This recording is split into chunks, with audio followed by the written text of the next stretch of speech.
প্রিয় সপ্তম শ্রেণীর শিক্ষার্থীরা, শুভেচ্ছা নিও। আজকে আমি তোমাদের গণিত বিষয়ের নতুন বই থেকে দ্বিতীয় অধ্যায় অনুশীলনী 2.2 এর 7 এবং 8 নম্বর অঙ্ক সমাধান করে দেব। প্রথমে তোমাদের বলবো, যারা আমার চ্যানেলটি সাবস্ক্রাইব করো নাই তারা আমার চ্যানেলটি সাবস্ক্রাইব করবে এবং আমার সাথে থাকবে। তাহলে চলো আমরা ক্লাস শুরু করি। গণিত অনুশীলনী 2.2 অঙ্ক নম্বর 7। একটি দ্রব্য 190 টাকায় ক্রয় করে 175 টাকায় বিক্রয় করলে শতকরা কত লাভ বা ক্ষতি হবে? অর্থাৎ একটি দ্রব্য কিনছে 190 টাকা দিয়ে, আবার বিক্রি করছে 175 টাকা, তাহলে শতকরা লাভের পরিমাণ কত, হার কত, সেটা বের করতে হবে। চলো এখন আমরা এর সমাধান দেখে নিই। দেওয়া আছে দ্রব্যের ক্রয় মূল্য 190 টাকা এবং দ্রব্যের বিক্রয় মূল্য 175 টাকা। যেহেতু ক্রয় মূল্য থেকে বিক্রয় মূল্য কম, সেহেতু ক্ষতি হয়েছে। তাহলে আমরা জানি ক্ষতি সমান সমান ক্রয় মূল্য বিয়োগ বিক্রয় মূল্য। এই নিয়মে তো আমরা এর আগে অঙ্ক করেছি যে ক্ষতি সূত্রটি কি, ক্ষতি সমান সমান ক্রয় মূল্য বিয়োগ বিক্রয় মূল্য সমান সমান আমাদের ক্রয় মূল্য দেওয়া আছে 190 টাকা, বিক্রয় মূল্য দেওয়া আছে 175 টাকা, তাহলে বিয়োগ করলে আসে 15 টাকা। তাহলে আমরা দ্রব্যটি থেকে ক্ষতির পরিমাণ দেখলাম 15 টাকা। এখন এই 15 টাকা ক্ষতি হয় কত টাকায়? 15 টাকা ক্ষতি হয় কিন্তু ক্রয় মূল্যের উপরই ক্ষতি হয়, কারণ সে ইনভেস্ট করছে 190 টাকা। সে যেহেতু বিনিয়োগ করছে 190 টাকা, অর্থাৎ 190 টাকা খরচ করার পর সে 15 টাকা ক্ষতি হয়ে গেছে। তাহলে 15 টাকায় ক্ষতি হয় কত, সেটা আমরা মানে 190 টাকায় ক্ষতি হয় 15 টাকা। এখান থেকে আমরা শতকরা হারটা নির্ণয় করব। অর্থাৎ এ ধরনের অঙ্কে তোমরা সবসময় লক্ষ্য রাখবে, শতকরা হার নির্ণয় করতে হলে ক্রয় মূল্যের উপরই লাভ বা ক্ষতি হয়। সেক্ষেত্রে হার নির্ণয় করতে হলে তোমাদের ক্রয় মূল্যের উপরই নির্ণয় করতে হবে। তাহলে এখানে ক্রয় মূল্য হলো 190 টাকা, তাহলে 190 টাকায় ক্ষতি হয় 15 টাকা, 1 টাকায় ক্ষতি হয় কত? আর আমাদের যেহেতু হার বের করতে হবে, তাহলে 100 টাকা, হার মানে 100 টাকা। 100 টাকায় ক্ষতি হয় কত? তাহলে 15 ডিভাইডেড বাই 90, উপরে এলো 100। আমরা যদি 10 দিয়ে কাটি, তাহলে 10 10 100, আর 10কে 190 দিয়ে কাটলে 19, অর্থাৎ 15 ডিভাইডেড বাই 15 গুণন 10 মানে 150 ডিভাইডেড বাই 19। এটা যদি আমরা সমস্ত আকারে আনি, তাহলে 7 সমস্ত 17/19। এটি হলো আমাদের উত্তর, অর্থাৎ এটি হলো পার্সেন্টেজ, শতকরা হার।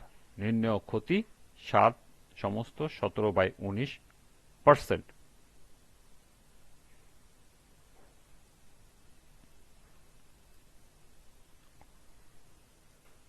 এরপরে অঙ্কটি দেখো, 8 নাম্বার।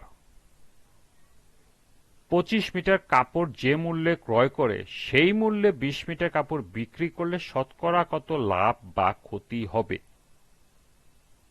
এখানে লক্ষ্য করো, 25 মিটার কাপড় ক্রয় করছে যে টাকা দিয়ে, সেই টাকা দিয়েই সে 20 মিটার কাপড় বিক্রি করছে। তাহলে বিক্রি করলে তার কত, শতকরা কত লাভ বা ক্ষতি হবে? অর্থাৎ তার নিশ্চয়ই একটা লাভ হবে অথবা ক্ষতি হবে। সেই ক্ষতি বা লাভের পরিমাণটা শতকরা আকারে প্রকাশ করতে হবে। তো চলো এখন আমরা এর সমাধান দেখে নিই।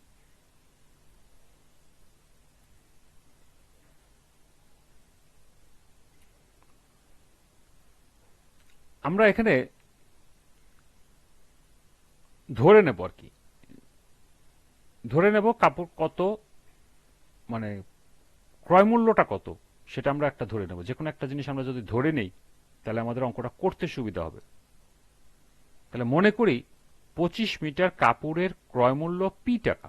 তোমরা এখানে পির জায়গায় XYZ ABC ক খ গ যে কোনো কিছু লিখতে পারো।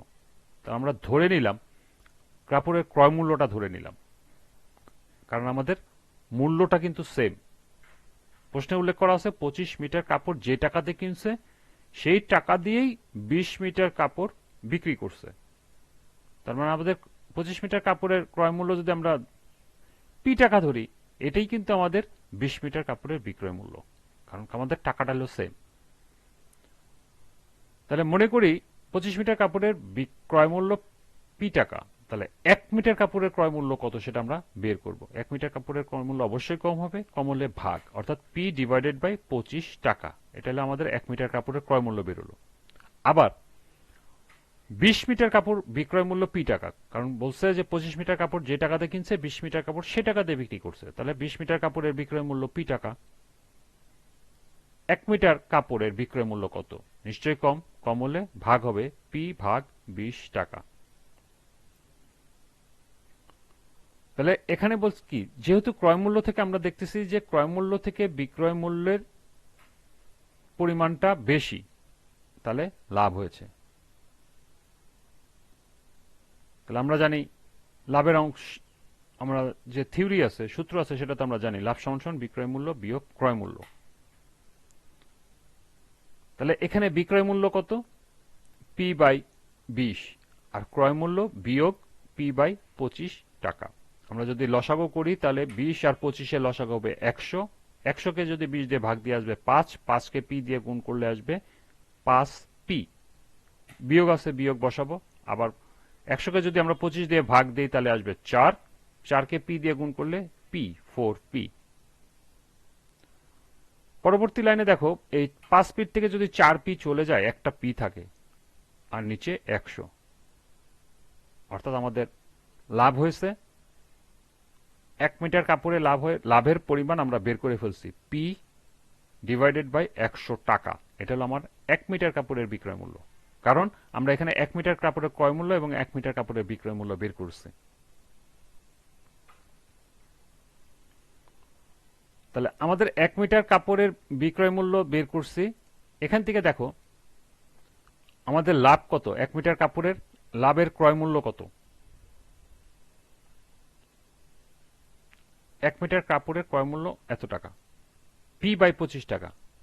আর 1 মিটার কাপড়ের লাভ হলো পি বাই 100 টাকা। তার মানে এর আগে বলেছি আমি যে ক্রয় মূল্যের উপরেই শতকরা হার নির্ণয় করতে হয়, অর্থাৎ এত টাকায় লাভ হয় এত টাকা, পি বাই 25 টাকায় লাভ হয় পি বাই 100 টাকা। সেটি এখানে তোমাদের লিখতে হবে, পি বাই 25 টাকায় লাভ হবে পি বাই 100 টাকা। 1 টাকা লাভ হবে নিশ্চয়ই কম, কম হলে ভাগ। আর যদি ভাগ হয় তাহলে এটা তোমাদেরকে এখানে একটু ডিটেলস করে দেখাই, তাহলে তোমরা বুঝতে পারবা। পি বাই 100 ভাগ পি বাই 25। আমরা জানি যে ভাগকে আমরা কি করি, গুণে কনভার্ট করতে পারি। আমরা যদি ভাগকে গুণে কনভার্ট করি তাহলে আসবে পি বাই 100 গুণ, গুণ মানে উল্টা, উপরে চলে যাবে পি 25, নিচে আসবে পি। সেই জিনিসটা আমি এখানে সরাসরি লিখছি, পি বাই গুণন 25 আর এখানে 100 গুণন পি।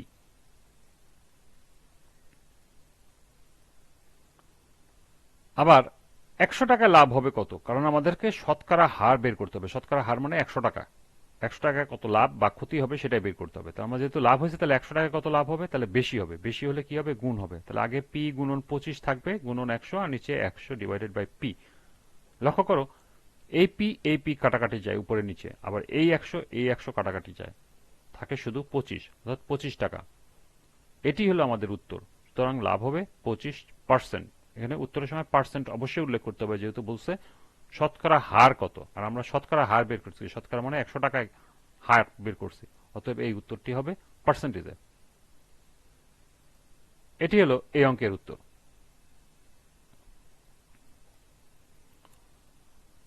আশা করি আজকের অঙ্ক দুটি তোমরা বুঝতে পেরেছো। আজকের ক্লাসটি এ পর্যন্তই।